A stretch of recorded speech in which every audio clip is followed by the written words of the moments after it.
আমি সকালবেলা হচ্ছে আম্মার সাথে আর মাতি না, কারণ অত গাইল মা বাপ তুলে গাইল নিলে মার সামনে সাথে কেমনে মাথায়। এরপর জাতীয় সমস্যা 11 মেগাওয়াট বিদ্যুৎ অপারেশন চালাই দিছি, মনে করছি আমরা দিব বিদ্যুৎ। আমরা বিদ্যুৎ খালি উৎপাদন করছি স্বাস্থ্যগঞ্জ, জাতীয় গ্রিডে ইয়ার ঠাই না লই গেছি। কয়টা আমরা বাচ্চাই দাম সবরে ওকে আমি সোনাঘাট মাধবপুরের লেগে কইলে শ্রীমঙ্গলে ভাইতো না।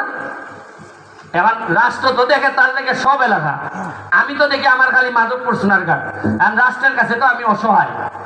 এরপরও আমার এরা কথা দিছে যে বৃষ্টিটা বললই লোডশেডিংটা এখন মেজে বিঘা, কিন্তু কিতা কর্ম আমি আল্লাহ রাস্তায় আপনারা সোনারঘাটবাসী যারা আছেন আমি অসহায়, আপনারা জানি অনেক কষ্ট করতেছেন।